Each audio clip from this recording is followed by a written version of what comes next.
जय हिंद मित्रांनो, या ठिकाणी आपण बघणार आहोत की पाकिस्तान हे युद्ध फक्त 13 दिवसातच कसं काय हारू शकतो. तर हा सगळ्यात मोठा प्रश्न होता की मिलिटरी अकॅडमिक्स मध्ये अभ्यास केला जाण्यासाठी. खरं तर पाकिस्तानकडे सैन्य होतं, वेपन होतं, लीडरशिप होतं, परंतु स्ट्रॅटेजी नव्हती. विद्यार्थी मित्रांनो, 1971च्या आधी पाकिस्तान दोन भागात होतं, वेस्ट पाकिस्तान आणि ईस्ट पाकिस्तान. परंतु ईस्ट पाकिस्तानमध्ये पाकिस्तान आर्मीने ऑपरेशन सर्चलाइट सुरू केलं आणि त्यामध्ये लाखो सिव्हिलियन्सला त्याने मारत सुटले. आणि याचा परिणाम असा झाला की सिव्हिलियन्सची जी सिंपती किंवा सपोर्ट होता तो पाकिस्तान आर्मीला राहिला नाही. पाकिस्तान लीडरशिपने ग्राउंड रियालिटी त्या ठिकाणी पूर्णपणे इग्नोर केली. पाकिस्तानचं जे वेस्ट पाकिस्तान होतं ते वेस्ट पाकिस्तानची सगळ्यात मोठी चूक अशी होती की ते ईस्ट पाकिस्तानला अत्यंत कमजोर समजत होते आणि ते दूरही होतं त्यांच्यापासून. सप्लाय चेन ही त्यांना फक्त समुद्राच्या माध्यमातून होणार होती, परंतु तीही व्यवस्थित झालेली नाही. 3 डिसेंबर 1971 रोजी पाकिस्तानने इंडियाच्या एअरबेसवरती अटॅक केला. पाकिस्तानला वाटलं इंडिया डिफेन्सिव्ह होईल, इंडिया घाबरेल वगैरे, परंतु नाही. इंडियाने पूर्णपणे प्लॅनिंग केलेला होता की आपल्याला यांच्यासोबत आता पूर्ण युद्ध करायचं आहे. त्या ठिकाणी पाकिस्तानची सगळ्यात मोठी चूक होती की वॉरवरती त्यांनी फोकस केला, परंतु लीडरशिपवरती त्यांनी व्यवस्थित फोकस केलेला नव्हता. आणि त्याचा परिणाम असा झाला की ईस्टर्न फ्रंटवरती त्यांना स्ट्रॅटेजी समजली नाही.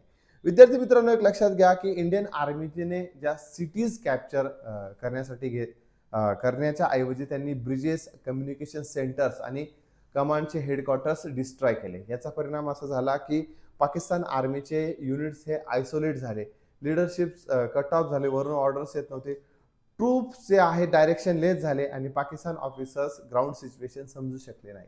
आणि कॉर्डिनेशन नसल्यामुळे इंडियन आर्मी, नेव्ही, एअरफोर्सने पूर्णपणे एकमेकांना कॉर्डिनेट करून पाकिस्तानच्या संपूर्ण इंडियन आर्मी, नेव्ही, एअरफोर्सला त्या ठिकाणी हरवलेलं होतं. आणि या ठिकाणी 93,000 सैन्य त्या ठिकाणी शरणागतीला आलं होतं. आणि या ठिकाणी अजून एक मिस्टेक होती की त्यांचं मोरल एकदमच लो होतं. लोकल पीपल सोबत त्यांचं कम्युनिकेशन व्यवस्थित नव्हतं. आणि मुक्ती वाहिनी म्हणून एक संघटना होती बांगलादेश, सध्याच्या बांगलादेशच्या त्या ईस्ट पाकिस्तानमध्ये. ते इंटेलिजन्स ते इंडियन आर्मीला म्हणजे त्या ठिकाणी त्याचा बऱ्यापैकी फायदा झाला आणि त्यांनी पाकिस्तानचे ट्रूप्स कुठे चाललेले आहेत, काय चाललेले आहेत किंवा त्यांची सायकोलॉजी कशी आहे आणि सायकोलॉजिकल ते कसे वीक करता येतील याच्यासाठी त्यांनी पूर्णपणे प्रयत्न केलेला होता.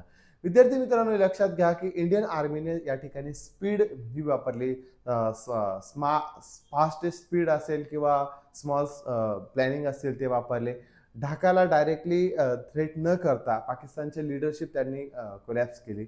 या ठिकाणी लक्षात ठेवण्यासारखी गोष्ट आहे की 13 दिवसांचं हे युद्ध चाललं.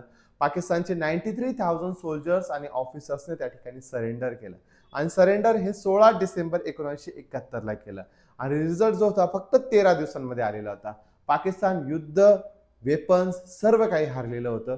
पाकिस्तान हरण्याचं महत्त्वाचं कारण म्हणजे पूर लीडरशिप, त्याच्यानंतर रॉंग अझम्पशन्स, त्याच्यानंतर स्लो डिसिजन मेकिंग आणि ग्राउंडची इंटेलिजन्स नसणं आणि लो मोरल. 1971चं युद्ध जे होतं पाकिस्तानसाठी एक क्लिअर लेसन होता की जर समजा आपण आर्मी हेडक्वार्टर्स आणि ग्राउंड बॅटलफील्डवरचं जर कनेक्शन ब्रेक झालं तर आपण युद्ध हरू शकतो.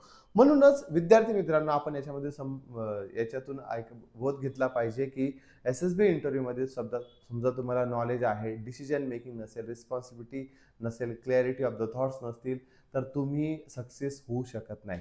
म्हणूनच अशा विद्यार्थ्यांसाठी, समजा इंडियाचं स्वप्न असेल तर अशा विद्यार्थ्यांनी जर त्यांचं स्वप्न जर पूर्ण करायचं असेल तर त्यांनी द सक्सेस अकॅडमी नाशिक सोबत संपर्क साधावा.